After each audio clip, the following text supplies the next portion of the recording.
America के जंगी jet 10 दिनों से बारूदी तहलका मचा रहे, जिनके टारगेट पर ईरान समर्थक लड़ाका ग्रुप हूथी है। जंगी जेटों का उड़नदस्ता 10 दिनों से यमन के चप्पे चप्पे को दहला रहा है। नॉन-स्टॉप बमबारी जारी है। हूथी फाइटर्स के अड्डे, हथियार डिपो, मिसाइल हेडक्वार्टर, समुद्री हथियारों के गोदाम जल रहे हैं। बारूद बरसाने का ऑर्डर ट्रंप ने दिया है। युद्ध में जीत इजराइल की होगी, लेकिन हूथी की तबाही से तिलमिलाया ईरान। प्रेसिडेंट ट्रंप ने जब से हूथी लड़ाकों के खिलाफ एयर ऑपरेशन शुरू किया है, यमन में त्राहिमाम मच गया है। खामनेई की रॉकेट फोर्स कही जाने वाली हूथी आर्मी सिर उठाने की जुर्रत नहीं दिखा पा रही है। अमेरिका मारता जा रहा है, बमों से, लॉन्ग रेंज मिसाइलों से। सुपर पावर ने ऐलान किया है कि हूथी के सफाये तक ऑपरेशन ऑन रहेगा।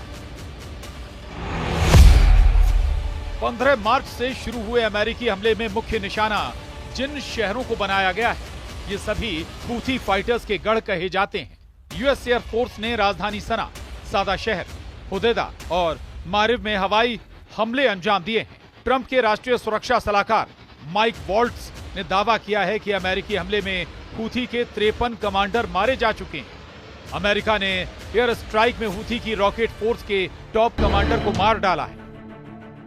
ट्रंप ने साफ कर दिया है कि हूथी ग्रुप अब नहीं बचने वाला।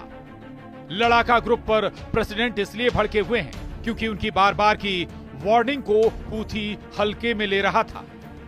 हूथी फाइटर्स ने हमास के समर्थन में इजराइल पर हमले बंद नहीं किए। हूथी लड़ाकों ने लाल सागर से गुजरने वाले जहाजों को मिसाइल से उड़ाया। हूथी लड़ाके यहीं नहीं रुके। अब्दुल मलिक हूथी की आर्मी ने अमेरिका के फाइटर ड्रोन का शिकार कर सारी लिमिट क्रॉस कर दी। सुपर पावर अब हूथी फाइटर्स से गिन गिन कर हिसाब ले रहा है। अमेरिका ने यह भी सिग्नल दिए हैं कि हूथियों के खिलाफ यूएस एयरफोर्स का सबसे विध्वंसक जंगी लड़ाका भी इस्तेमाल हो सकता है।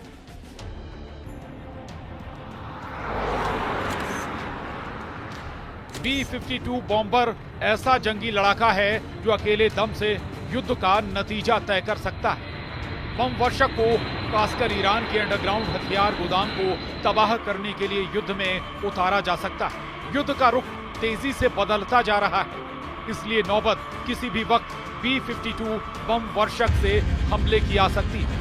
एक तरफ अमेरिका जितनी ताकत और तेजी से हूथियों को पीट रहा है, इजराइल ने उतनी ही फोर्स हमास और हिजबुल्लाह को तबाह करने में रोक दिया। इजराइल ने गाजा में भयानक हमलों की शुरुआत कर दी है। इजराइल आसमान से जितना बारूद बरसा रहा है, उतने ही जोरदार अंदाज में जमीन पर हमास लड़ाकों को दौड़ाकर मार रहा है। इजराइल का मेन टारगेट हमास की लीडरशिप में बचे चेहरों को चुनकर सफाया करने का है, जिसमें नेतन्याहू आर्मी को अच्छी कामयाबी हासिल हो रही है। इजराइल ने दावा किया है कि हमास कमांडरों ने अस्पतालों और स्कूलों को वॉर हेडक्वार्टर बनाकर गुरिल्ला युद्ध की शुरुआत की है, जिसका मुंहतोड़ जवाब दिया जा रहा है। इजराइल ने खान यूनुस में हवाई हमला कर सबसे बड़े नासिर अस्पताल को खाक में मिला दिया।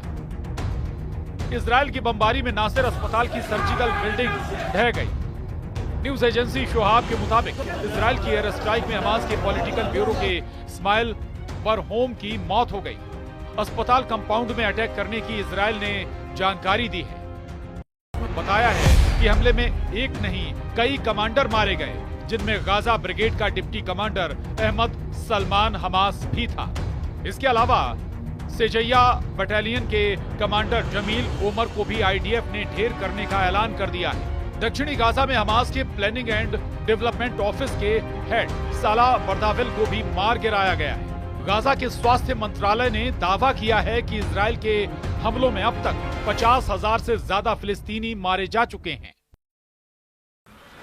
गाजा की तर्ज पर इजराइल हिजबुल्लाह के होश उड़ाने वाले हवाई हमले फिर से करने लगा है।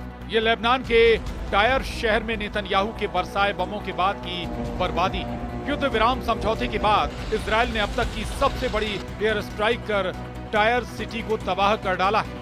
इजराइल ने टायर में रिहायशी इमारत और बंदरगाहों पर बमबारी की। नबाती है कि टॉलाइन में भी मिसाइल धमाके किए गए हैं। द येरूशलम पोस्ट के मुताबिक इजराइल ने नया वॉर डॉक्ट्रिन बना लिया है, जिसका मकसद ईरान समर्थक फाइटर ग्रुप का टोटल सफाया है। इजराइल के नए डॉक्ट्रिन में लड़ाका ग्रुप के हमलों को रोकना नहीं बल्कि उन्हें पूरी तरह से कुचल देना मकसद तय हुआ है। यरूशलेम पोस्ट ने अपनी रिपोर्ट में सरकारी सूत्रों के हवाले से दावा किया है कि इजराइल की नई युद्ध नीति किसी भी हमले के जवाब में पूरे ग्रुप का सफाये तक युद्ध चलेगा। इजराइल ने ऐलान किया है कि हिजबुल्लाह के रॉकेट हमले का जवाब नसरल्लाह के उत्तराधिकारी नईम कासिम की मौत से लिया जाएगा। अब तक इजराइल की रणनीति हिजबुल्लाह के हमले का जवाब देने भर तक सीमित थी। हिजबुल्लाह के रॉकेट अटैक के बाद इजराइल हमले करता रहा। भारी तबाही मचाने के बाद इजराइल के हमले रुक जाते थे, मगर अब ऐसा नहीं होगा। नेतन्याहू आर्मी इसलिए लेबनान फ्रंट पर डटी हुई है। इजराइल के लड़ाकू विमान लेबनान में मंडरा रहे हैं, जबकि युद्ध समझौते में तय हुआ था कि फरवरी महीने में ही इजराइल लेबनान से बाहर निकल जाएगा। इजराइल डिफेंस फोर्स ने ऐलान किया है कि ये सैन्य तैनाती अभी कई महीनों तक रहेगी। मतलब ये कि युद्ध विराम के बाद भी इजराइल ने हिजबुल्लाह को चारों तरफ से कुचलना जारी रखा है। अब तक हिजबुल्लाह के जिस लीडर ने सर्वाधिक मंच पर आने की जुर्रत दिखाई वो मारा गया है। इजराइल के आक्रामक रुख ने हिजबुल्लाह और हमास को वॉर प्लान बदलने पर मजबूर कर दिया है। हिजबुल्लाह फाइटर्स जहां खुद को महफूज रखने की तरकीब पर काम कर रहे हैं, वहीं हमास ने गुरिल्ला वॉर शुरू कर दिया है। रॉयटर्स की रिपोर्ट के मुताबिक हमास लड़ाकों ने अल दालिस की मौत के बाद गुरिल्ला वॉर शुरू कर दिया है। हमास लड़ाके बचे हुए लंबी दूरी के रॉकेटों को फिर से जमा कर रहे हैं। हमास ने नेतृत्व परिषद मॉडल अपना लिया है। हमास की ताकत कम हुई है। हमास के पास हथियार की भी कमी है। हमास को नए लड़ाके भी नहीं मिल रहे हैं, लेकिन सभी फाइटर ग्रुप के बैकफुट पर जाने के बाद ईरान ने बड़ा एक्शन लिया है। खामेनेई के रिवॉल्यूशनरी गार्ड्स ने खाड़ी में 3 ऐसी लोकेशंस पर विस्फोटक मिसाइलें तैनात कर दी हैं, जिससे अमेरिका और इजराइल दहल गए। ईरान ने दुश्मनों के लिए 600 किलोमीटर रेंज की बारूदी बाउंड्री खींच दी है। ईरान ने होमुर्ज, जल डमरू मध्य के ग्रेटर टुम, लेजर टुम और अबू मूसा आइलैंड पर मिसाइलें तान दी। होमुर्ज की खाड़ी में मौजूद तीनों आइलैंड पर ईरान का साल 1971 से कंट्रोल है। दुनिया के लिए सबसे अहम शिपिंग रूट पर ईरान ने मिसाइलों की तैनाती कर मैसेज दिया है कि मिसाइल सिस्टम दुश्मन के ठिकानों, जहाजों और संपत्तियों को निशाना बना सकते हैं। रिवॉल्यूशनरी गार्ड्स कॉर्प्स के कमांडर अली रेजा तांगसिरी ने डायरेक्ट धमकी देकर कहा है कि शिपिंग रूट पर ईरान अभी और ताकत बढ़ाने वाला है। ईरान युद्ध की तैयारी में इजराइल से पीछे नहीं है। ईरान ने अमेरिका से टकराने के लिए भी ताकत जुटानी शुरू कर दी है। ईरान रूस से एयर डिफेंस सिस्टम S-400 की डील फाइनल करने के मिशन में जुटा है। ईरान ने चीन से भी सैन्य समझौते कर लिए हैं। हाल ही में रूस और चीन ने ईरान के साथ मिलकर युद्ध अभ्यास भी किया है। वॉर रिहर्सल के बाद बीजिंग में हुई बैठक में रूस, चीन ने ईरान पर लगे प्रतिबंध हटाने की डिमांड भी रखी। ईरान को अगर अकेले इजराइल से युद्ध करना पड़ा तो वो कमजोर नहीं दिखता।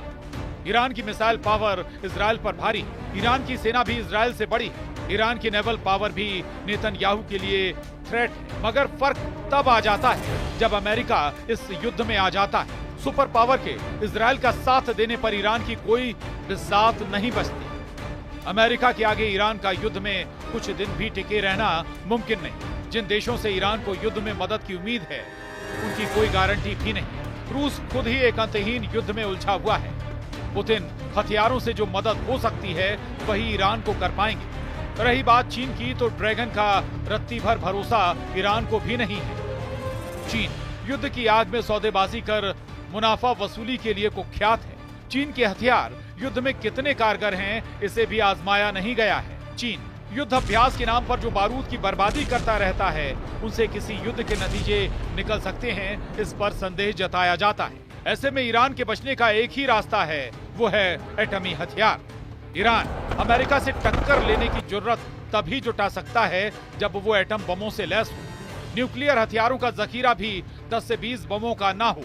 अमेरिका से लड़ने के लिए ईरान को अपनी पूरी एटमी ताकत झोंकनी पड़ सकती है। अगर ये युद्ध हुआ तो महाविनाश तय है। वजह है अमेरिका के एटम बमों की सर्वनाश की ताकत। अमेरिका के न्यूक्लियर हथियार सबसे विनाशकारी हैं। सुपर पावर 5044 परमाणु वॉरहेड के धमाके से किसी भी मुल्क को मिट्टी में मिला सकता है। Bureau report, news 18।